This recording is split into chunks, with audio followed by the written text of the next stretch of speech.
painful, Browns fans. I don't think it makes too much of a difference if we move, 8-10 miles down the road. I am deeply, deeply disappointed. We know where we are. We understand that. Can't hide from that. We are who we are, 1-5 team. It's hard to be pleased with anything when you're 1-5. The number one thing here is to win. AFC North is still open. You don't have to say so much. You can't be mad at people for being upset when things aren't going good. There's not enough that I could say we're doing well. I think you just answered that question for me. Sure, anybody can be nice. It's better to show you guys and tell you that on Sunday. You have to play your ass off. You have to show you earned the right to be here. People only see me on Sundays, and they don't know what it's been like this past year. The emotion's going to be there, and it's, I think, the way we use it to our advantage. I guess we'll see on Sunday. There's not many people more loved in the history of Cleveland, more than Mr. Chubb, so I think it'll have a hell of an effect.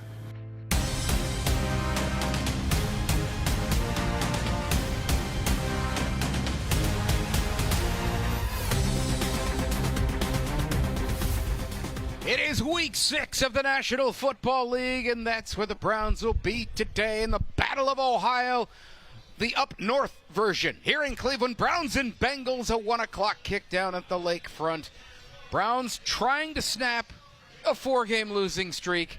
Will this be the week? We are at MGM Northfield. Great place to be. Come on down. Join us. We're here for the hour of the show. Josh Cribbs, Eric Metcalf with me. Guys, how we feeling right now? 2-4 Bengals in town. They haven't been great either.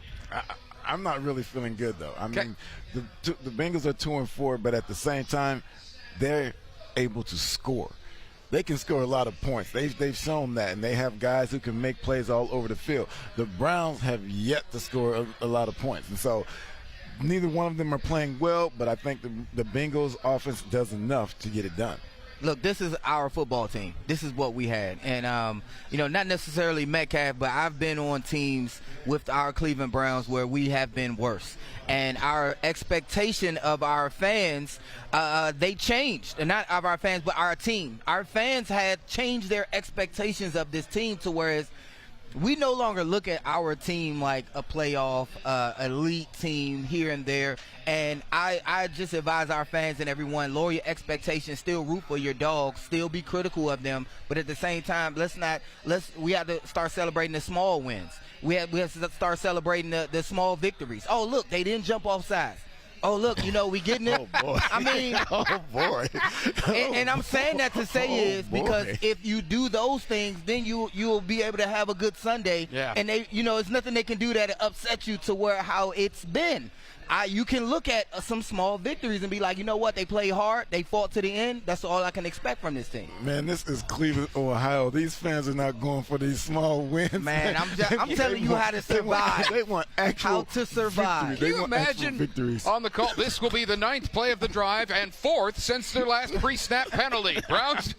I get what you're saying. It has been bad. I lowered my expectation last week, and I was pleasantly surprised. And I had hope at the end because they put themselves in a position to win the game, regardless of the offensive snafus, regardless of the lack of points. They still had an opportunity to win. And all we can ask this team to do is have an opportunity to win and go get it, Coach. Go get it, Miles. Go get it, Deshaun. Whoever's out there in a Browns uniform, go get it when you have your chance to win.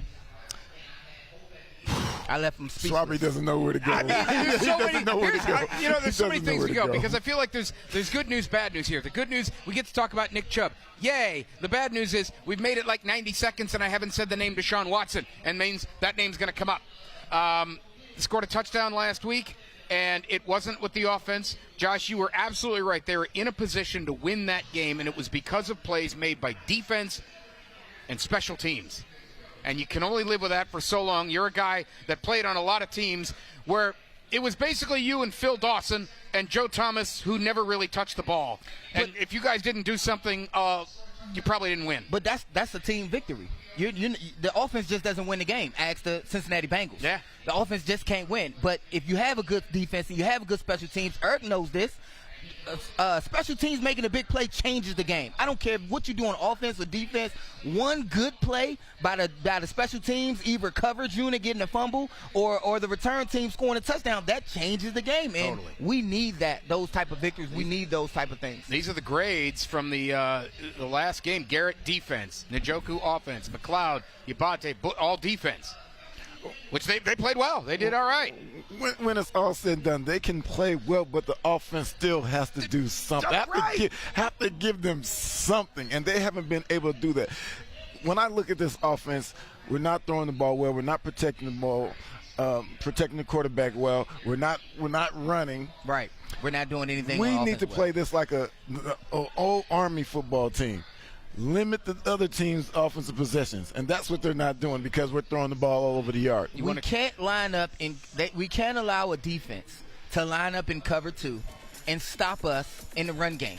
That shouldn't happen. You have one less guy in the box. Yeah, if a team can do that like they've done it weeks past, can line up in the cover and shut our run game down, this is going to be a long day, and it will be that Army, Navy style, get 1 or 2 yards here and there, and that's just not good enough. And that's not going to be the offense that you're trying to see. That's not going to be good enough. Absolutely love the triple option. Don't want to see it involving the Cleveland Browns. All right, speaking of the offense, Nick Chubb comes back. We'll talk about his impact and how he's used in the next segment. Here's our Charter Spectrum poll question of the day. How will the Browns do in these next 3 home games?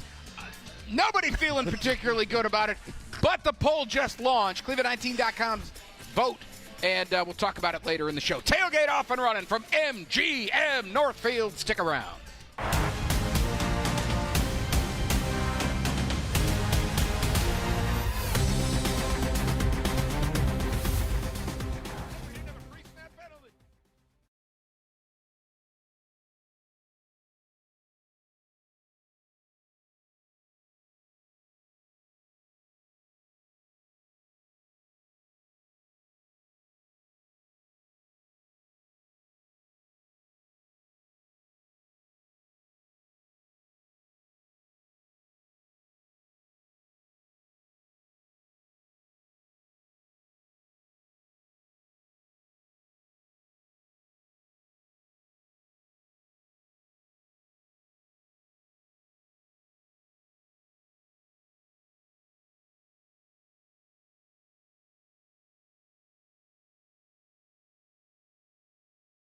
His show, We're basically, I didn't hear this, but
I want to do whatever I can to go out there and help us win on Sunday, however that looks like. If I'm just bringing energy to the crowd, if that helps us win, then I'll move forward. I think it's the people here in Cleveland that make it what it is. People here, they want to win and they love sports here, the sports town. I mean, you can't be mad at people for being upset when things aren't going good. So I think the people here, the love they have for us and everyone in the city is what makes it special. Now, Bench Strength, sponsored by Wayside Furniture. Nick Chubb is back after the huge knee injury, of course, in Week 2 last year against the Steelers. So he's off the bench, out of the trainer's room, back for them. If this were baseball, we'd call it a pitch count. Guys, how would you use him today? I would definitely use him sparingly. He has to work himself back in there, not just finding the holes and getting back accustomed to the holes. Again, he had no preseason. He just been in practice for the last 2.5 weeks or so, and it takes a lot to get to football mentality. I know he's eager, though, so I will put him in and just run him straight downhill. Let him get his sea legs back, if it were, to get some of that contact and get back in the swing of things early. And get him in contact, maybe the first play of the game, get the fans cheering about him actually running the football again, and then get on with the game. I was going to ask that question. If you're Stefanski, do you trot him out there the first play? But going back to what Josh said, I would use him sparingly. I mean, the way we run the ball, they're going to use him sparingly anyway because we don't run it that much. But that's just real. That's what it is. But he's got to get his legs back under him. He hasn't played in a game in a long time, so it's going to be tough for him as a player to not want to go in there and carry the ball 20 times. But they have to watch what's going on with him. Yeah, I'm excited just for his opportunity. Yeah. To battle through what he did. Looking at last year's injury and everything he's been through up until now, I'm excited for his return. Yeah. We're going to go to Dallas because this was interesting. The Cowboys 0-3 at home. Their owner, Jerry Jones, the media always goes to him because you never know what he's going to say. In this case, it was on a weekly radio show, and it sounds like it didn't go so well. Now, if you think I'm interested on a damn phone call with you over a radio and sitting here and throwing all the good out with the dishwater, you have got to be smoking something over there this morning. I'm not. And I really don't, and I don't even want our listeners to listen to me, to talk about this is not your job. Your job isn't to let me go over all the reasons that I did something and I'm sorry that I did it. That's not your job. Well, my job is to ask why. Job, or I'll get somebody else to ask these questions, man. I'll get somebody else to ask the questions. How about that? When the owner of the club says, you're asking the wrong things. Hey, when you're getting smashed like they did on his birthday, he doesn't want to be asked the tough questions. So he has a list of questions that he gives you. So Josh, you can go work there, and he's going to give you a list of questions. And you see that? And that's why Belichick could never be the Dallas Cowboys head coach. That's why it's tough for somebody to come in there and work with Jerry Jones because you see it'll be emotional base. That's terrible for an announcer to have to subject himself to that, and then the guy he's interviewing says, I could fire you. I can't imagine being put in that spot. You ever see the draft room of the Cowboys? It's set up, it's like Dr. Evil sitting in the chair. It's hilarious.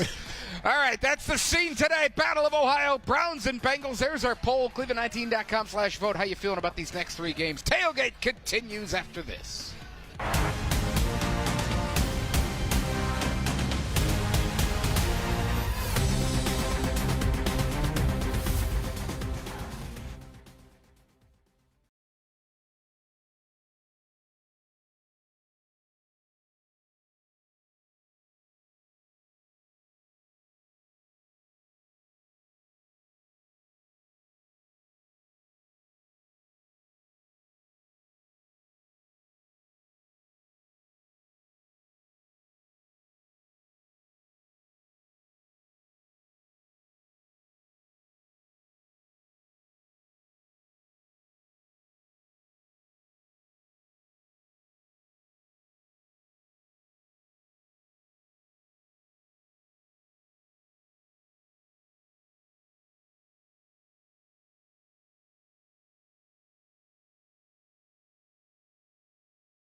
We're here at MGM Northfield Park. I'm here with my guy, Cash Levitt, Senior Race Sports Manager here. All right, we're at the kiosk. This looks like this is where you place those bets. Show me how this exactly works. Absolutely. This is one of the ways that you can have your fun. It's got all of your major sports that pops up right here on the side. You can bet your spreads, totals, money lines, or even a parlay if that's something you want to do. There's a lot of numbers going on here, so if you need a little bit of help, is there someone that can come over here and help you place your bet? 100%. Everyone over at the Sportsbook would love to come over, help you place your bet so you get exactly what you want. All right, thanks so much, Cash. And you get to keep all of your proceeds for whatever you win. Thanks again so much. We're going to hit the gaming floor next.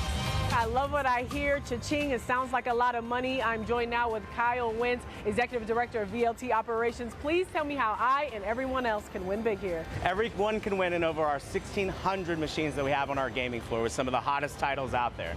What's really exciting, though, is we've paid out over 80,000 jackpots for over $200 million in the last 12 months.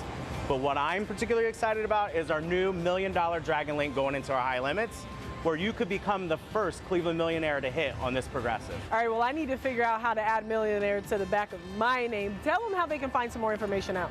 You can go to any of our social channels or go to mgmnorthfieldpark.com. All right, thanks so much, Kyle. Thank you. The Injury Report, sponsored by the man that makes them pay, Tim Misney. What's up, Magic Mike? All right, guys, the Injury Report. This is where we got Jerome Ford out with the hamstring. Let's just talk about him for a minute. Have we seen enough of Jerome Ford to know what he is, or do you feel there's still meat on the bone there for development? Go ahead. You the running back. You go ahead. No, I'm just, for me, I feel as though we've seen what he is. I'm sure he can be capable of more and have spurts of say Nick Chubb, but he's not Nick Chubb. He filled Nick Chubb's shoes really good last season, and that was behind a better offensive line play. It's the same offensive line. It's better play last year than this year for Jerome Ford in running the game. But I think we've seen and we know who he is as a running back. I'm not sure that we do know who he is, meaning that I think Jerome Ford can be more impactful on another team if given those opportunities. I think if you use him on another team, or another situation, I should say. If you use him correctly, you give him the ball. He's never gotten a rhythm, especially this year, running the ball. Last year when Nick went out and we were still running the ball a little bit, he got more carries and he got into the flow of games and he was able to produce. This year, more so, it's been in and out. It's been, injuries and sharing time with Deontay. We haven't seen it, and so he goes through. If he's in another situation, maybe another scheme, and it could be here, catching the ball, running more off tackle, things like that. I've seen him very productive last season. Yeah, I think that's what he can be, and I don't think it grows from what it was last season. Meaning his productivity, what he can do. He did some great things. He broke a few long runs. Even when Nick Chubb went down that game, he broke a long one. Yeah. So we've seen some great things. I just think that's the ceiling. When I say grow, I mean more yards. Okay. More all-purpose, yes. All right, when we come back, the Amari Cooper trade. We have not covered that yet. We are going to. It was perceived as the Browns quitting on the season. I'm not really sure how you could see it as anything else, but we'll talk about it coming up. The Tailgate continues here on 19.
as far as the way he plays, I mean, it's phenomenal. Every time I turn on the television and watch him play, you know, he plays with a lot of grit, a lot of hustle.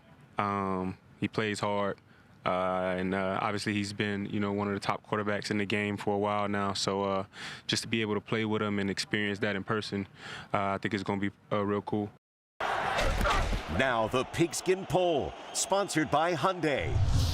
So this was our poll question. We run one every week during the news. You log on and vote. Do you like the Amari Cooper trade? They flipped around some late picks. They essentially get a third for him. All right, I'm going to start this. I'm going to tee you guys up. Teams and their coaching staff and front office folks will always say things like, no, of course we're not quitting. We're trying to win, yada, yada, yada. Actions always speak louder than words. And in the term of sports, in the world of sports, there are buyers and there are sellers when it comes to trades. The Browns were clearly the seller here. What message does this send to the other guys in the locker room about the Browns' perception of this year? You can look at it in multiple ways. You know, if you look at it like this, I love Amari Cooper, and according to that poll, no, I didn't like that trade. I hated it. I liked Amari Cooper. One of the most successful wide receivers here in the Cleveland Browns uniform was Amari Cooper. But was he going to be here next year? No. We signed him 1-year deal. We paid him some money. He was not going to be in the Browns uniform that next year. And also, we have to remember statistically, he led the league. He's still leading the league in total drops for wide receivers league-wide. So what does that say about our team moving forward? We made a necessary change that brought us some wealth in draft picks that allowed us to have some capital. You know, even if we made need to make some trades before the trade deadline, now we have some capital. We got rid of a good guy, but statistically not a good guy that's servicing this team right now. So, you know, if you look at it in that standpoint, no, we haven't played one division game. Our first division opponent is today. So we're 1-5 without playing one division opponent. We can sweep this division. It's not likely. But no staff member or player will say they're giving up on this season. It just won't happen. Now, what does this say? Like, realistically, we're looking to next year. We're moving on. We're trying to see who we got in these young guys, Thrash, Tillman. We want to see if these guys are going to stick around in the Browns uniform next season. Yeah, I don't necessarily look at it as throwing away this season and getting rid of Amari, because I'm with you in the fact that you're saying that he's probably wasn't going to be here next year. He's 30 years old. You know, he loves to step. Although he's a great route runner, is he suitable for your team and what you're trying to do in the future? So, like you said, you might as well see these guys who are young. You got some draft capital. You might be able to get somebody else who can come in who's younger and faster and can do more things that fit in your scheme. And so it's about trying to prepare the team for not only this rest of this year, but next year also, as well as getting that away so you don't have to worry about that in your locker room. Let's get a look at the results, what the folks had to say about it. I don't think the Browns fans are going to like it a whole lot. It's 58-42 no. What do players think of this, though? You see a veteran guy who you know is one of your better players, and the team moves on from him, chooses to move on from him mid-season. What message does that send?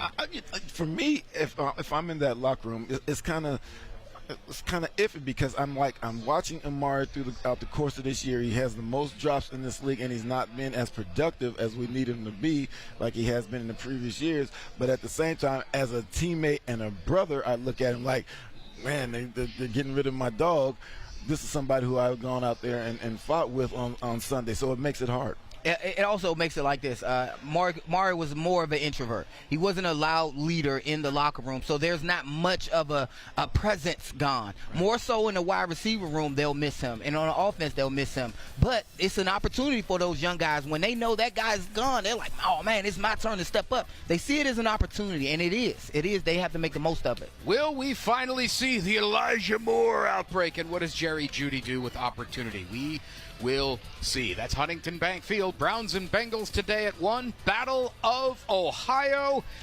Browns looking, hopefully, for their first division win. They need that. They need a lot of them. The tailgate continues after this.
Justin, is it a little frustrating if you don't start, considering how you played the first 6 games? I mean, I don't think I've played, good enough. If I'm being real with you. If I'm being real with myself, I think if I did play well enough, I don't think that there would be any sort of playing, which is not. So, we got a few wins. Of course, I'm glad about that, but there's areas that I could be better at, and I'm just gonna continue to work on those and continue to get better. Now, around the AFC, sponsored by Toyota Dealers. The former Buckeye, Justin Fields, getting sent to the bench. Russell Wilson will take over in Pittsburgh. What do you guys think? Obviously, we got to keep an eye on these guys. Everyone's in the division here. What do you guys think of this move? I think that is, you hear Justin Fields' words. He's bought into the Steelers' game plan. He's bought into Coach Mike Tomlin, and they probably had a conversation, of what he needed to do and how he needed to get things done. And he just fell short of that. Things were going good because they were just winning. It wasn't that he was statistically putting up huge numbers and creating a separation between him and Russell Wilson, but they were winning. So you don't fix what's not broken. But he did fall short of certain measures or goals that he had to meet to stay the starter. And he's bought in. And he realized that, and it's time to move on to Russell. Yeah, I like Justin Fields, and I like what he's done. I mean, their offense isn't explosive, and so, he's put in a tough situation, but I think he can be a good player. I think if he plays over Russell, he adds a different dimension to that offense, especially when they're not able to pass the ball and the receivers aren't playing that well. I think when you're talking about putting Russell in this game, I think it's about a spark on the offense and seeing if they can develop something and get something going where their defense doesn't have to win these games by themselves. Right. The New York Jets, seems like we talk about them somewhat frequently in this segment, usually involving dysfunction. This was this week. Aaron Rodgers now getting into receiver Mike Williams for making a mistake. 2 verticals, Allen's down the seam, Mike's down the red line. So I'm looking at Allen. He puts his hand up, 3 guys go with him, so I'm throwing a no-look to the red line. And when I just peek my eyes back there, he's running an inbreaker. So it's got to be down the red line. What do you guys think of a quarterback getting after his receiver publicly? I would fight him. You would fight him? Oh, I would. Yes, please, go on. I would fight him. If he did that in the be standing right off the screen. I would fight him. Right behind the camera. He can have that conversation with me, but he doesn't need to be airing that out in front of everyone that I ran the wrong route and this is why an interception or we didn't score a touchdown occurred. We know what happened.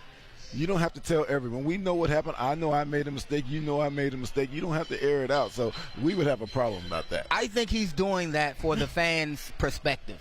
A lot of times we make up our own assumptions on what happened. Because if Aaron Rodgers threw the ball in his interception, everybody like, dang, Aaron Rodgers ain't Aaron Rodgers no more. Yeah. And he's letting people know, now he ran the wrong route. Because no coach will come out and just dog his players. They'll say, we'll fix things. They'll say they'll be on there, Kevin Stefanski. We got to do better. I got to do better. And we move on. But everybody in the locker room, they know he ran the wrong route. But for Aaron to put that out there, that's the no-no of a player. Like, I'll be waiting off the camera, like, oh, yeah, come on up, let me holler at you. Like Watson did to the announcer when he said somebody's wife. And when they came back from commercial break, they had some words. You don't do that. I'm upset, or I don't know what place Aaron Rodgers is in his career now that he could do something like that. That's a situation where he didn't want it to look like it was on him. Exactly. Yes.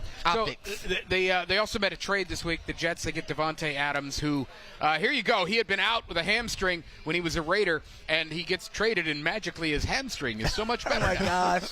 You should have seen the memes on him. Did you see the usual suspect? I saw, like, the Harding meme. Remember, he was a big chubby guy, and he got all of a sudden the new team. He's all the best one. Kaiser Sose? Yes, the Kaiser Sose. At the end, when he was limping, and then the limp went away, they said that's how Devontae Adams was treated this situation. Like, oh, my hamstring. He got traded, and then he started walking straight. Like, oh, yeah, baby. And the dog dragging his leg and getting up and running. But, it's one of those situations. He wasn't happy there. He wanted to play with Aaron Rodgers because that's where he had most of his success. He usually didn't run the wrong route. Right, he usually didn't run the wrong route. And now players get get to do that. Yes. Right. So, yeah. Oh, my goodness. All right, when we come back. Hey, jump online, by the way, clevelandit.com/vote, Charter Spectrum poll. How the Browns doing with these next 3 home games? The tailgate continues right after this.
Oh, was it as bad as it felt and looked out there? Yeah, it was really bad. I don't know, I just felt like it was, how should I say this?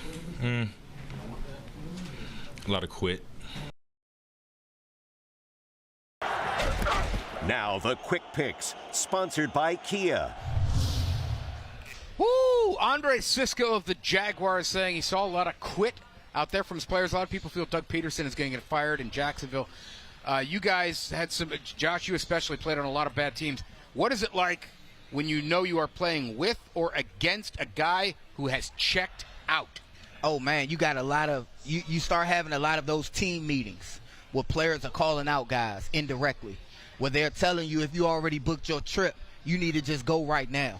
And we'll call up guys. We did it when Eric Mancini was the coach, when Romeo Crennel was the coach. I mean, you have certain guys that say, you know, I'm playing for my children. I'm playing to stay here in this city. So if you already checked out, go ahead and leave and let a walk on or what we call a practice squad guy take your place, because they'll provide have more productivity and care more about this team than you are right now. So he has to be in such a place right now to even do that.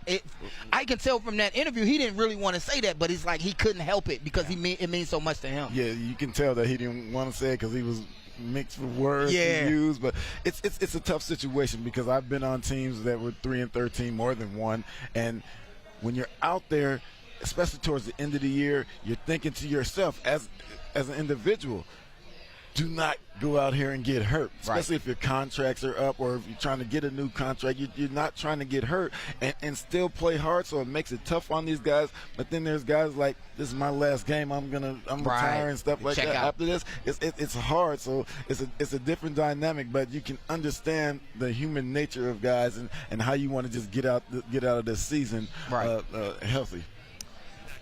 I want to put the inactives up, and for me, there's a little bit of a surprise here. Let's look at the top name, because this dude is not on the injury report, but Jameis Winston is inactive. He's listed as QB3. That means the only way he can get into a game is if Watson is hurt, and what we would assume to be DTR as QB2 today is out. The folks have obviously been clamoring for Jameis Winston. I'm not sure how to perceive this as anything but a no, he is not playing. Am I wrong? I don't think you're wrong. I think we know we have in Jameis Winston. I think they would, if they did, substitute Watson, it would be DTR at this point in our season. We know who Jameis Winston is. I think they would still want to see DTR because they want to know exactly as well if they can move forward with him next year in the years forward. And I think there are more packages you can use with DTR. So if things break down like they have done with the line, he can get away. He can make some plays, scrambling and everything. So it gives him a different look. Absolutely, and I must be hungry because I've been looking at this lady's chicken and waffles right here, and it's disrespectful to look at somebody while they're eating. But it looks so good. I'm okay. Shameless plug on the breakfast here. They're going to bring out the chow probably in about 10 minutes. I should have ate before I came in. Sometimes there are chicken and waffles. They just make it look so good. I'm sorry, guys. We're at MGM Northfield. All right, we are going to break. These are the renderings, and we got to get to this. Let's actually do this now. This is the new stuff they are proposing in Brook Park. A lot of fans don't like it. How much does this matter to players, guys? It doesn't. I don't think a lot of our players will even be here. In 2029. Yeah. So it ain't going to matter to them. I might get a condo over there. It looks like it's going to be nice. It doesn't matter to these guys. And it looks nice. I mean, I kind of look forward to seeing it there. I mean, I know because I'm not a kid who grew up as a Cleveland Browns fan and experiences the stadium on the lake my entire life, so I know how fans feel about it, but I think it gives you the opportunity to do more things. You can get a Super Bowl, you can get Final Four, you can get concerts, and so it'll bring money to the community. Not only that, our fan base is the greatest. They deserve it. They deserve that type of treatment in this city, and I think that'll be good for our fan base to not sit out there in the freezing temperatures. Let me ask you guys this. We always hear about, the weather, it's an equalizer, this, that. For me, this is getting to be overrated. I remember a couple of years ago, the New Orleans Saints came in here on that Christmas Eve. It was like 40,000 degrees below zero. The Saints are from the South. They play indoors. It was absolutely nothing to them. They beat the Browns. I remember a game, Josh, I can't remember if you were with the Miami team or not. Too. I remember a San Diego game. Yes. It was like 30 below. They come in with LaDainian Tomlinson. He runs for like yes. It doesn't matter. For one game, I told my son that. You can't prepare for the cold. You got one game to go out there and play your all, and it's want to. It's your will over another man's will. These guys are pros. They're know how to go out there and get it done. Yeah. One game. I'm with you. All right. Bring on the bill. Get a Super Bowl. Get a Final Four here. We are going to break. The tailgate continues. That's the current building. At least that's where they're playing for now. Nobody feeling good, by the way, about these next 3 home games. We'll get into that later. Tailgate continues.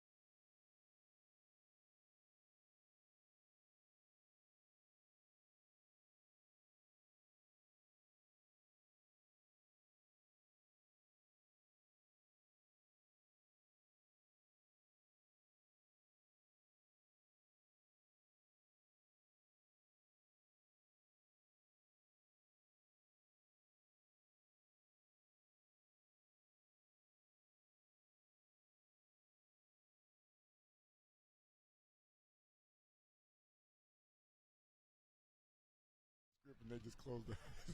I'll be having Reggie on there too because he said the same thing you said. He was like, man, I ain't gonna be on for a month. I was like, yeah, Reggie. That's what Met said when he, last.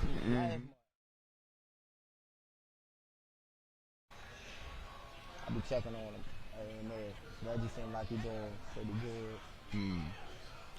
I don't be wanting to pry, Yeah. In my place.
My message has been just about legacy, like who we want to be. We want to be the team that had all the individual pieces and just didn't put it together, or we want to be the team that came from the bottom, came back from nothing and made a statement.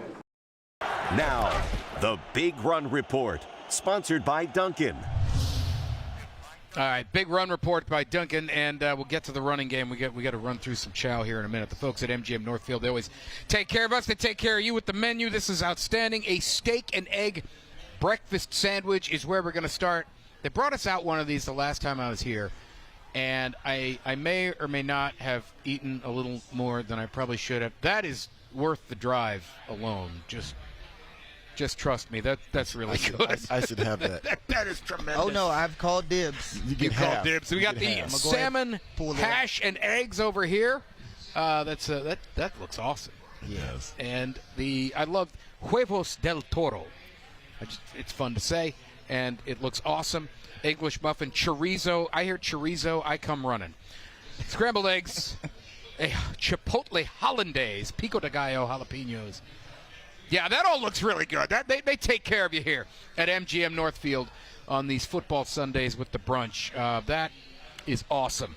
All right, so the Bengals had to make a decision in their run game this offseason. They went away from Joe Mixon. They had Chase Brown already on staff. He was a youngster they drafted a couple years ago. They bring in Zach Moss.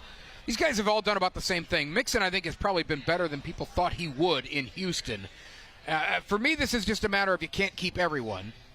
But I don't know. How did you guys feel about the Bengals going away from somebody? I mean, he's been injured, by the way, so he has been, per game, he has been awesome, has been Joe Mixon. Yeah, I think he won that, that trade, letting him go. That situation. Oh, definitely. Win for him. Definitely. If I'm the Bengals, I would have did everything I could to try to keep him because he was a staple in their run game. He made it so they didn't have to go out and get another guy. And you said they can keep everybody, but when you're talking about something that helps your offense move, because you have to respect the run game. Regardless, if he was on the field, you had to respect the run game. And with Zach Moss, that's not really how they use him. He's more of a third down back, if you say. And I didn't think he really fit the shoes, could wear the shoes of a Joe Mixon.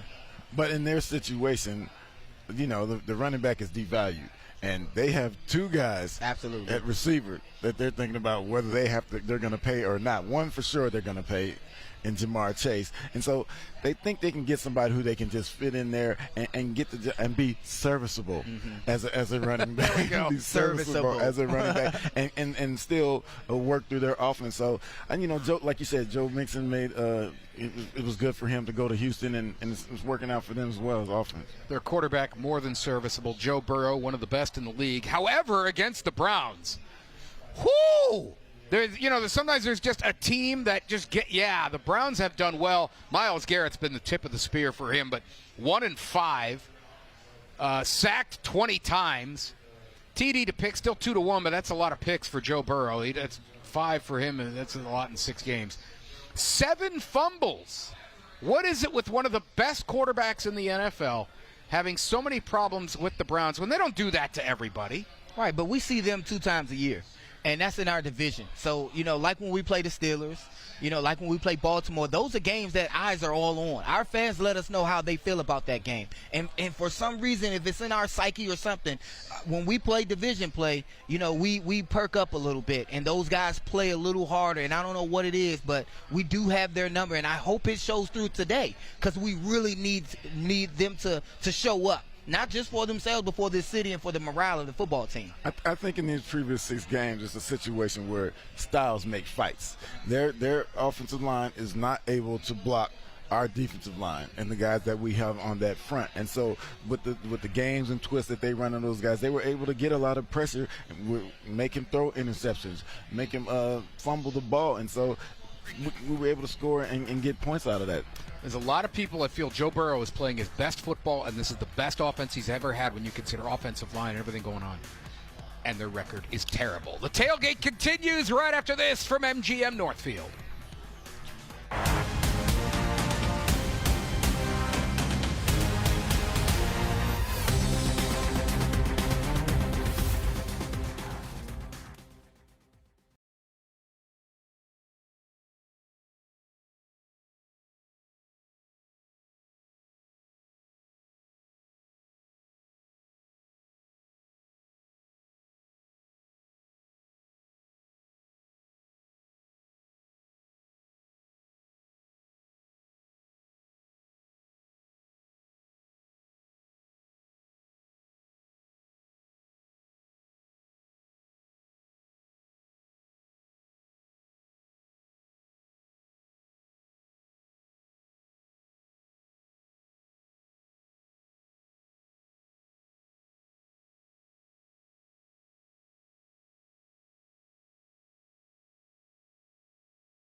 Follow the Money, sponsored by Cardinal Credit Union. Cardinal Union, Credit Union, follow the money. And let's look at some of these numbers. This is the Watson scenario. Basically, people just say, cut him, get rid of him. These are all the cap hits. Stays on the roster, cut pre-June 1st, cut post-June 1st, trade. What you have here is a series of choices that are all bad. And you have to decide which is the least bad. They put themselves in a box. What do you guys do? You don't do anything. Sometimes a good deal is no deal at all. Getting rid of Watson at this point, and people have to understand this, is just not a good deal. You've made your bed, now you have to lie in it. And regardless of if he starts to pan out or he starts to look better, I'd rather see that than than have this team make a bad decision, because we're terrible on quarterbacks. So, we chew up and eat quarterbacks and head coaches in this city for a living. So we can't make this bad decision to let go of that much money. I think, like you said, we're strapped, and so you keep Deshaun. You try to make it a better situation for him as well as the team and organization, and you just try to go out there and win football games. He can still be a good player just if put in the right situation and everybody's around him. We just got to make that possible where that fans around here believe that it was a good choice when they made it. Because all we need to do is win. Right. That's it. It don't matter how you do it. Don't matter how you do it. Cure a lot of things. Let's go to the poll we've been running throughout the show here. How will the Browns do over these next 3 home games? It is Cincinnati today. It is Baltimore next week. It is the Los Angeles Chargers. We finally stopped calling them San Diego. 67% say 0-3. 23% say 1-2. That is 90% of the folks that think they're going to win 1 or 0 of these games. Tell me you're a Browns fan without telling me you're a Browns fan. If you see the product that they put out on the field, yeah, that is a representation of the product they put out on the field. That is minus the hope. That is minus the bias of people who love and bleed orange and brown. Yep. That is emotional. That is what the product is. 0-3. That's just what they've been playing like. It gives us no inkling that will change. They have not showed us anything that'll make us believe that they can go 3-0. They have to go and do that themselves. Right, like you said, what fans have seen throughout the course of this year, they could be called one of the worst team in the league right now. And so there's no reason why people would say they're going to go 3-0 when with what they've seen. I hope not they been do. Good. Well, we all hope they do, but what we've seen hasn't been great. They hope so too. The problem is, hope is not a plan. Hope is not a plan. Right. Check out we popped the uniforms up, the orange pants. You guys like these? I've never been a fan. Did you play in the orange? We never had an opportunity. I would have. I like change. I like when they mix it up. I like it.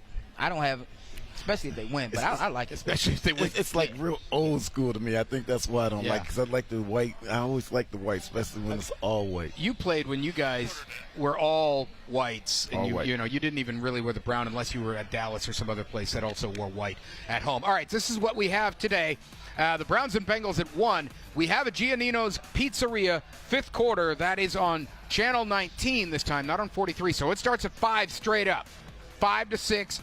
19, we'll have reaction at the podium as the Browns and Bengals square off in the Battle of Ohio. Thanks for joining us out here at the Northfield, MGM Northfield. Thanks for having us out, folks. This place is great. Great place to watch some ball.